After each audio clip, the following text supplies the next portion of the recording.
नमस्कार। आपका अखबार के YouTube चैनल पर आपका स्वागत है। मैं हूं प्रदीप सिंह। आज रविवार है तो रविवार विशेष का दिन है। आज बात करेंगे 1965 के भारत पाक युद्ध की।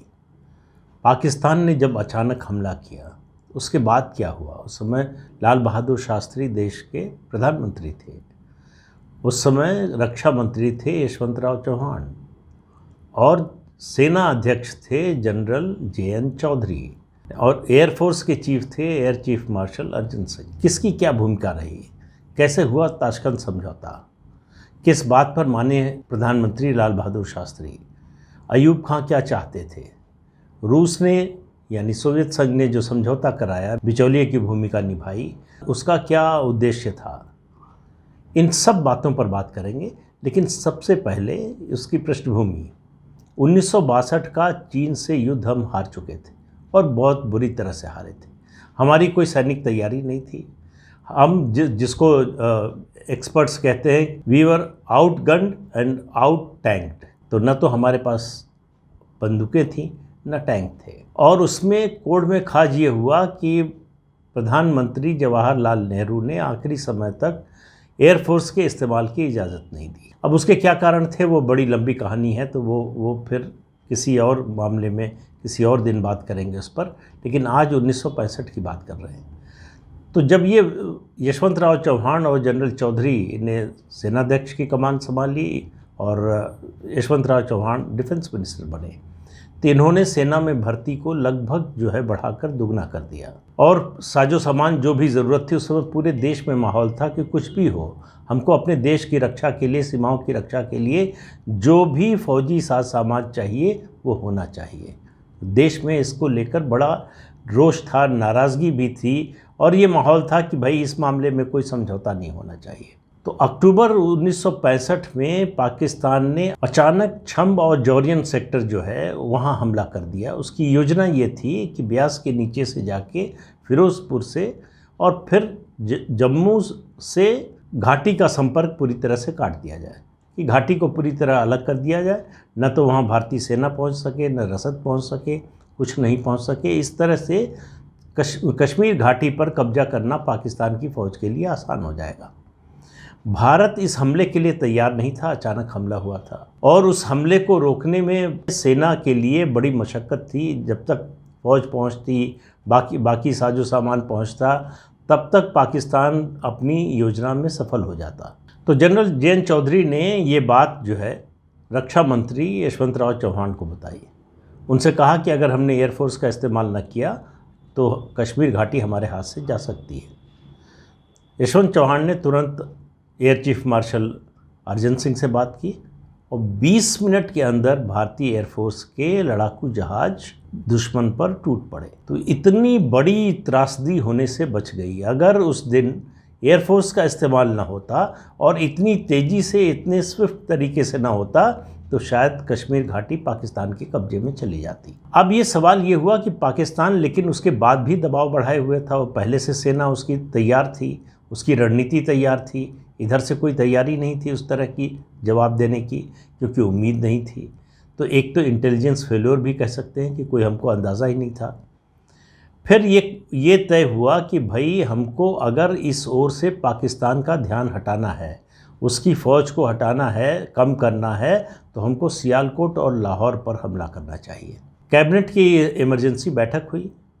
बैठक में रक्षा मंत्री इसके समर्थन में थे। प्रधानमंत्री चाहते थे कि ये हो और सेना जो है हमला करे, लेकिन विदेश मंत्री स्वर्ण सिंह इसके पक्ष में नहीं थे। वो अड़ गए। उनको बहुत समझाया गया कि भाई देखिए, अगर ऐसा नहीं करेंगे तो उसके क्या नुकसान होंगे, किस तरह से कश्मीर घाटी को खतरा होगा और किस तरह से पाकिस्तान को फ़ायदा होगा। ये सब बातें उनको समझाई गई कि ये एकमात्र रणनीति है हमारे लिए कश्मीर घाटी को बचाने के लिए।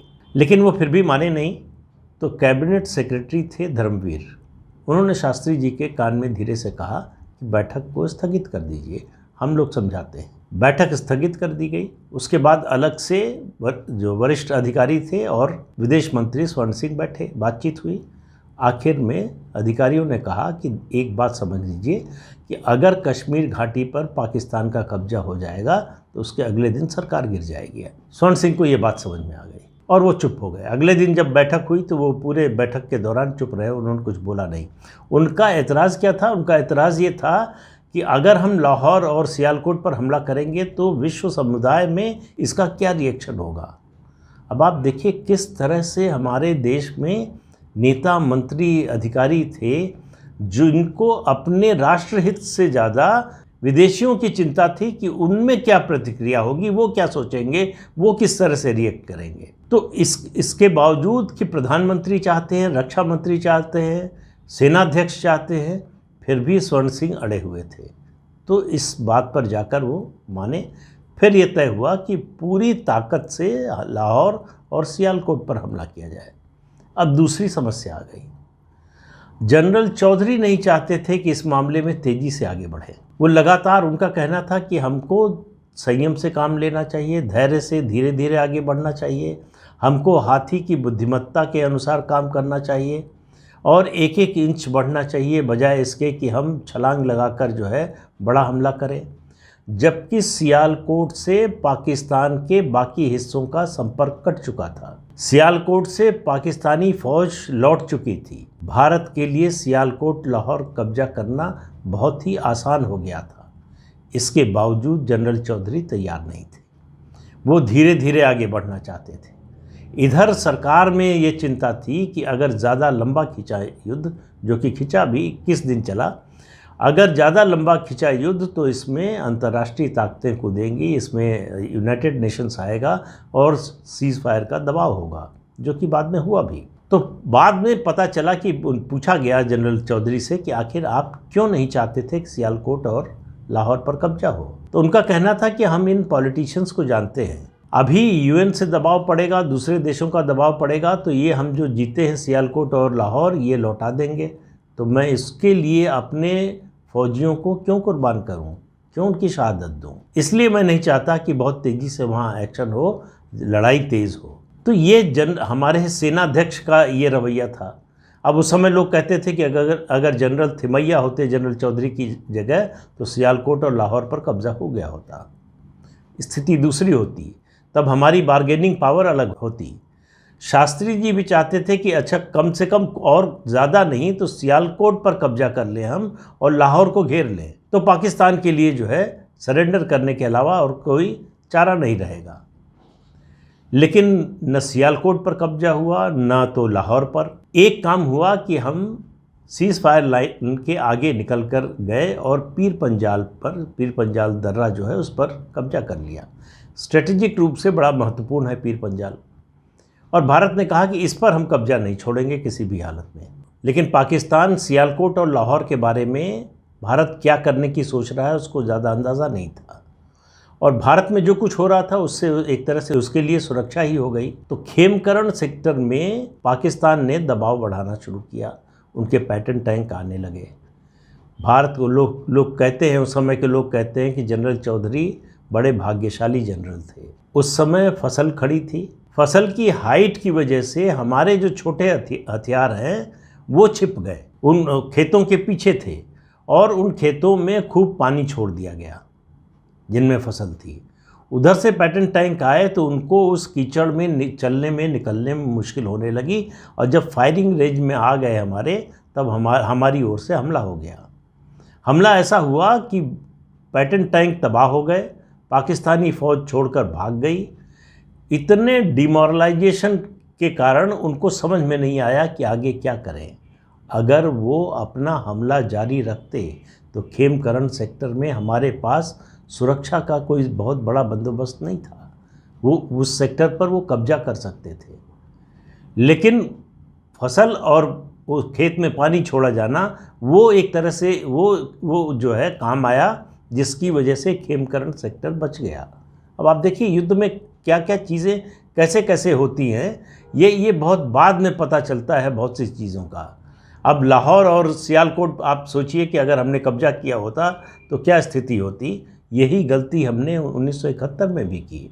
उस समय भी लाहौर पर कब्जा कर सकते थे, उस समय भी नहीं किया, और दोनों मौक़ों पर जो भी जीता हुआ था उसको लौटा कर ही आए, उसको छोड़कर ही आए। अब जनरल चौधरी सेनाध्यक्ष थे, उनको ज़्यादा प्रोएक्टिव होना चाहिए था और उनके बारे में ये कहा जाता है कि उस समय स्थिति ये थी कि उनको युद्ध के लिए उकसाना पड़ता था, उनको जो है वो प्रोत्साहित करना पड़ता था, उनको और जो है जोर देना पड़ता था कि हमला तेज होना चाहिए, यहाँ होना चाहिए, ऐसे होना चाहिए।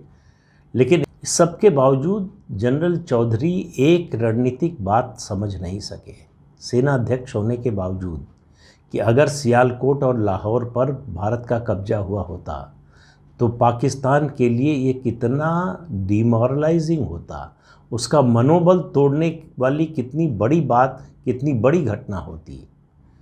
और उस घटना को अगर किसी एक व्यक्ति ने रोक दिया तो उसके लिए सिर्फ और सिर्फ जनरल चौधरी जिम्मेदार।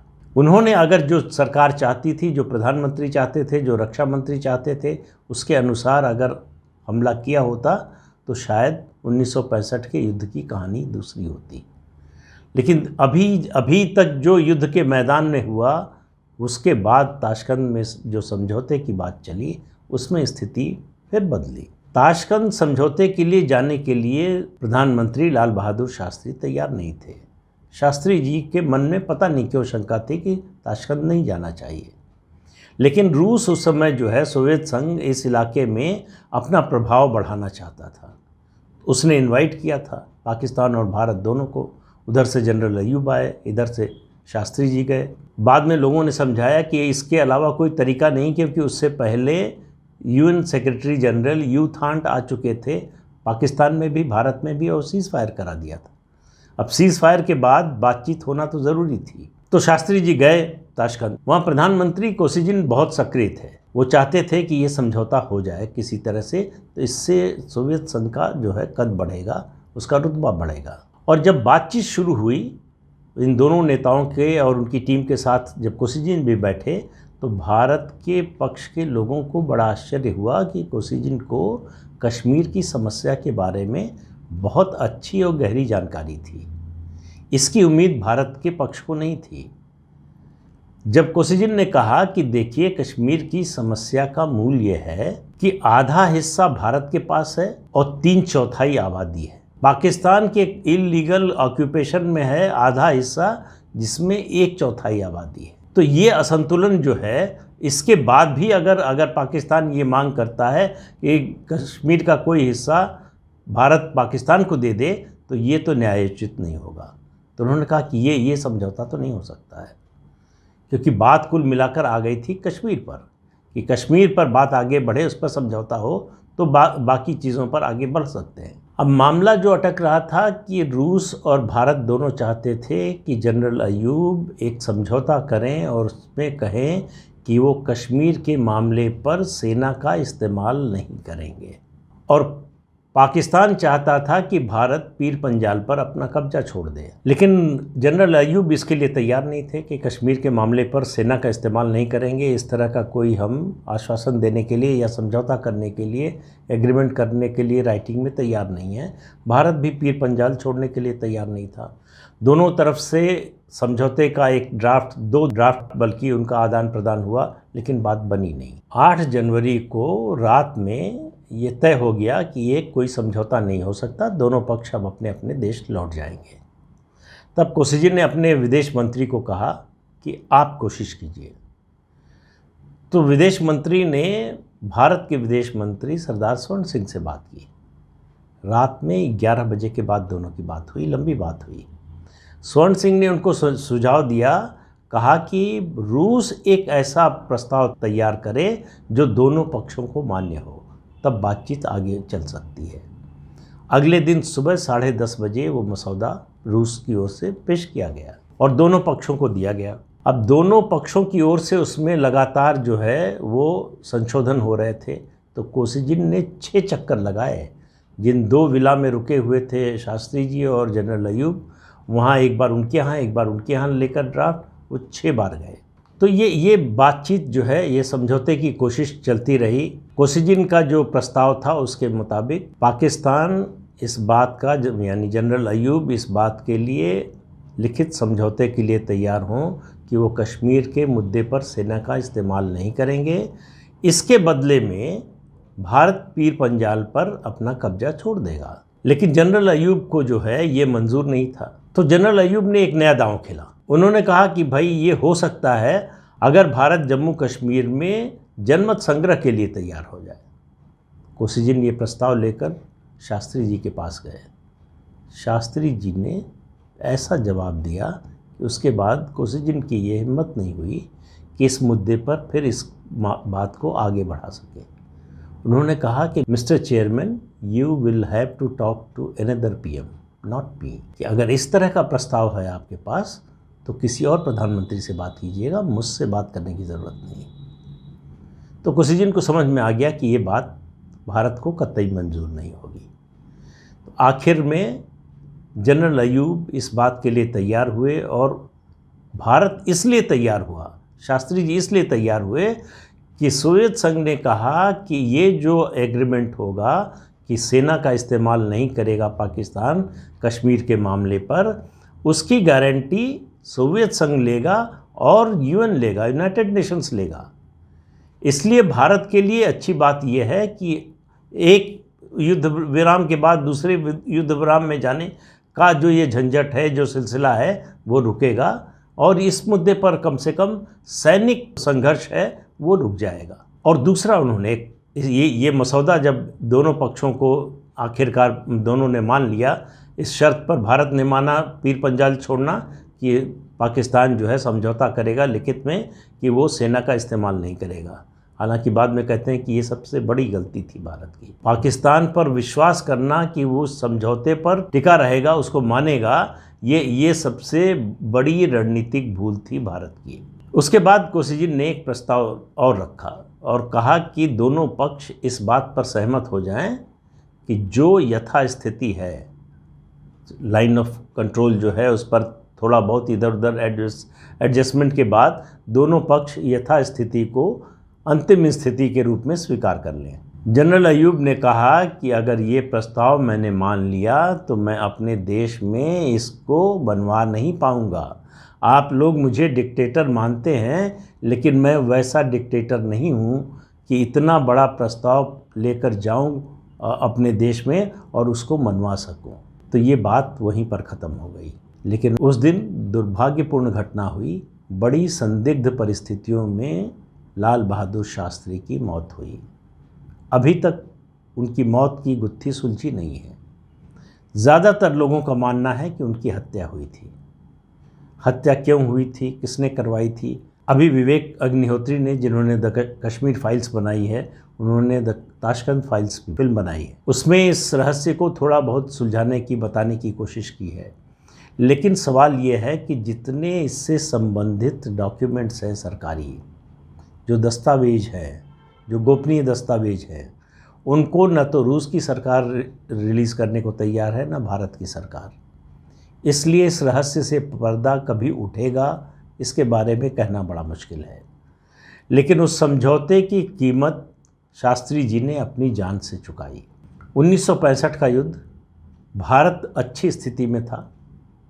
भारत की जीत थी एक तरह की, और बहुत बड़ी जीत हो सकती थी, जिसको उसके अपने ही सेनाध्यक्ष ने नहीं होने दिया, अपने ही लोगों ने रुकावट डाली। इस सब के बावजूद, इस जीत के बावजूद शास्त्री जी को अपनी जान गंवानी पड़ी।